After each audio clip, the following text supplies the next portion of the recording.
Okay, we're going to finish strong today with Grant Delpit from LSU. I don't know if this is on. Is it on? Yeah. All right. Okay. Go ahead, first question.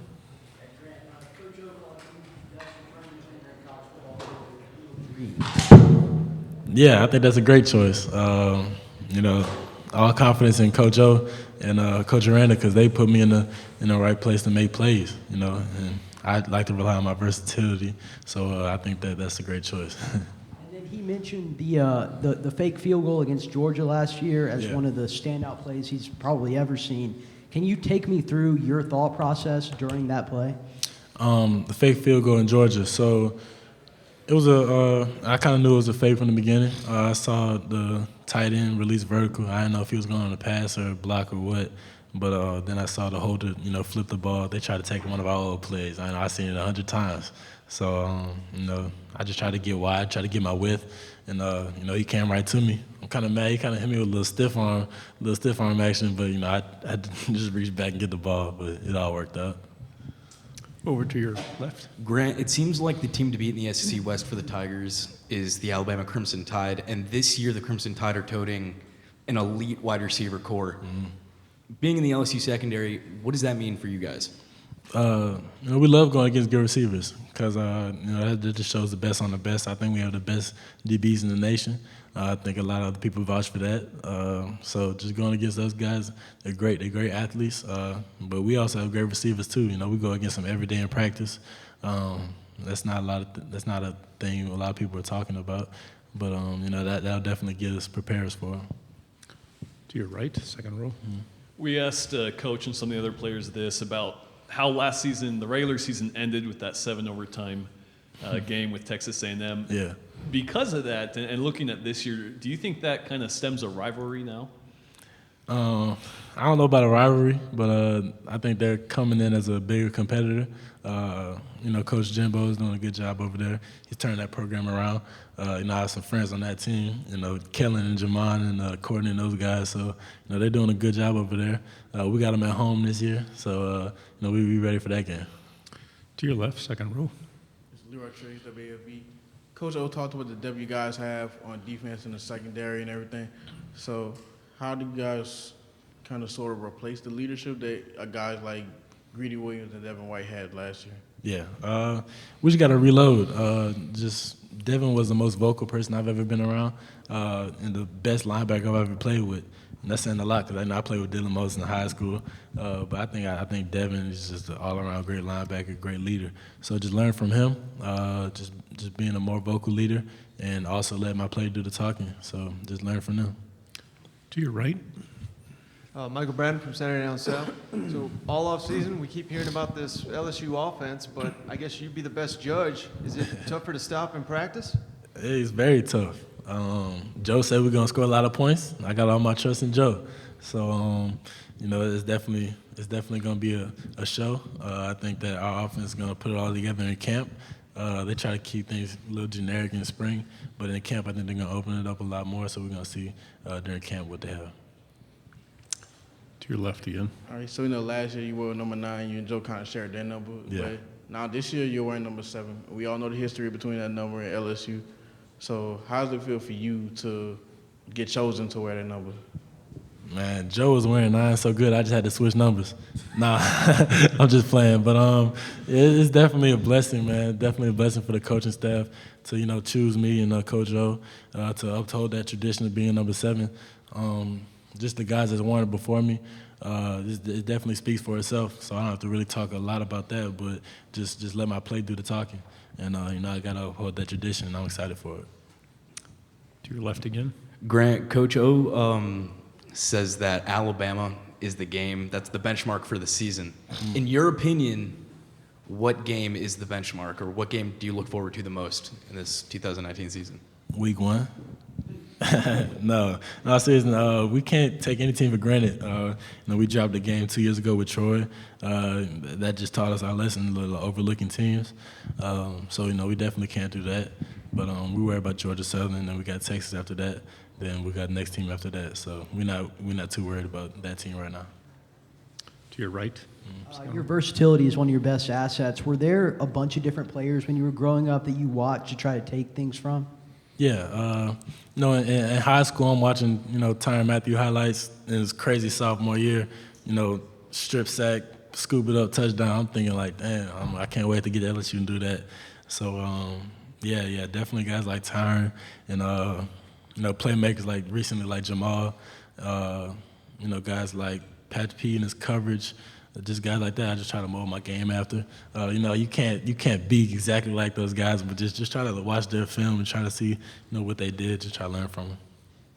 In the middle, 4 rows back. I'm going to switch gears here. I see on social media you like to keep up with the NBA a little bit. With the with all the offseason in the NBA, I'm going to ask you right now, who's the best team in the league right now? Man. I don't know. Who do you got? I mean, I'm a Spurs fan, so I'm going to stick Oh, with the no, Spurs. I don't know But about the Spurs. I think Clippers are the best team in the West. You think Clippers the best team in the West? I like the Rockets. I like Russell and James. They're gonna put a lot of points. I also like the Lakers. They got Boogie Cousins at the center to really top it off. So they need a guard though. What they got? Who they got? On the Rockets?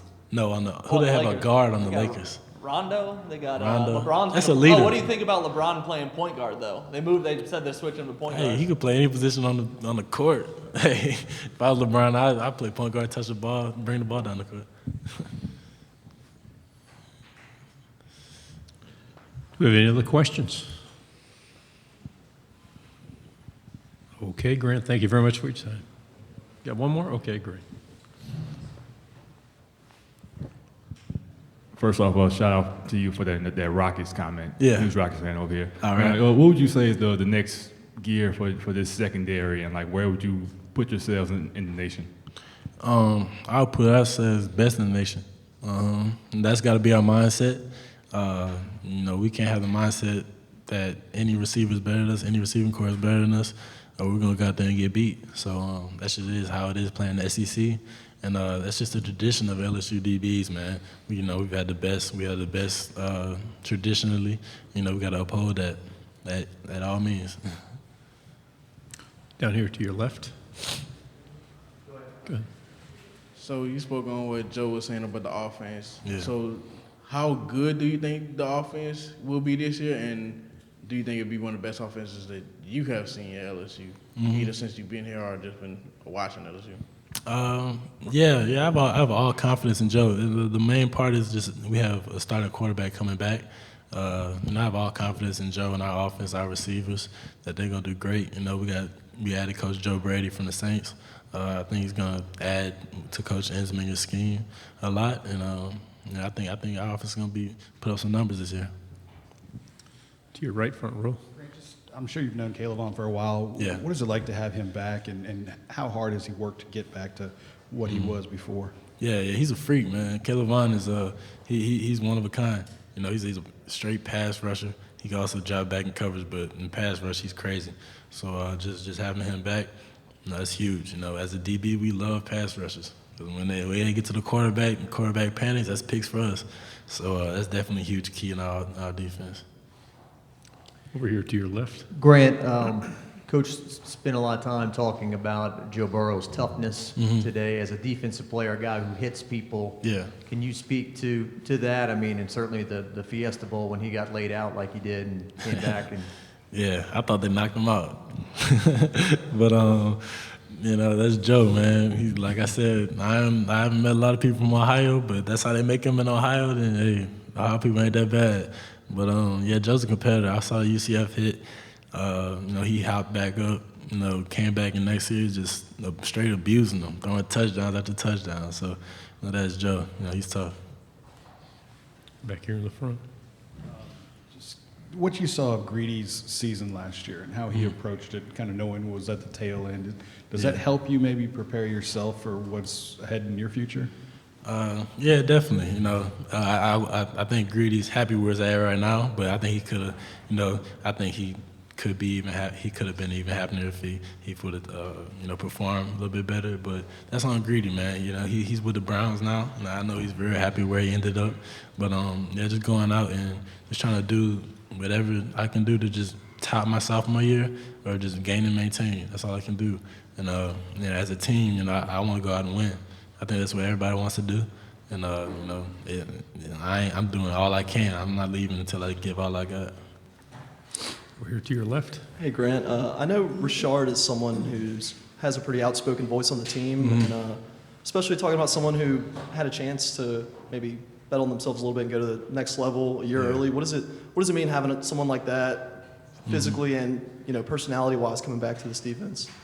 That's big time. Richard he's a voice in our defense, like you said. And he's a body in our defense as well. He's big. He plug up that middle. So that's what we need, man. We need mature guys coming back. That's another thing in this defense is just maturity. We got whether that be third year or fourth year guys, just returning for the senior years. We got them. We got them here, and we just got to put it all together now. Let's go right here again. So you talked about you guys getting back your top pass rusher from injury last year. Mm-hmm. So is there any other guys who can get after the quarterback that we just don't know about yet? No, we got me. Nah, I'm playing. But we got guys like Caleb Vaughn. We got Mike Divinity. He moved to middle linebacker. But we got young guys like Marcel Brooks. He played linebacker in high school. He loves rushing the quarterback. So we try to get him in those positions. We got guys like Jacoby. He had like 1 or 2 sacks last year. I think we're going to way more this year. Who else, man? We got Jarrell Cherry at the end. We got Trevez Moore. We got a lot of bodies, man. We just got to figure out how to put them in the right position to make plays. To your right, second row. Grant, since the one team you're allowed to talk about is Georgia Southern, how, I guess, if you're excited at all to go against that offense and how unique it is, They got Wing have T, you done right? it before, or and the safety role against that is so important? Are you excited to play with that? Have you prepared for it yet? So what are your thoughts on getting ready to play that offense in the opener? I don't know if I'm excited for it. As a DB, it's kind of hard. You don't get a lot of, I don't want to say you got a lot of action, but it's more of an up front, front seven type of thing. But I'm excited for the game. The first game of the season, we got to start it off right with a win. So that's what we got to do. Here in the front row. You mentioned earlier upstairs about that burning in your stomach from the losses you had. Is that really echoed in Dave? Because the defense hasn't been what I think he thinks it probably should have been in the last couple of years. Yeah, I know if it's burning in my chest, like I know it's eating Coach Aranda up, because he takes defense as a pride. Like it's a pride thing. He always wants to finish top 10, top 5 defense in the country. So when we drop games like that, that's just saying a lot. Like we gotta learn a simple thing. We can't make mistakes because we have all the talent in the world. So we just gotta make the simple plays, and when we do that, we the best in the nation. To your left. All right. Last year, y'all had arguably one of the hardest schedules. And this year, it's going to be a little bit easier. Y'all have 2 bye weeks. Does that help y'all breathe easier, or would you rather have that tougher schedule? I love 2 bye weeks. That gives us time to rest. We got like 4 games bye week, 4 games bye week, and then the last 4 games or whatever. But that definitely helps us out a lot.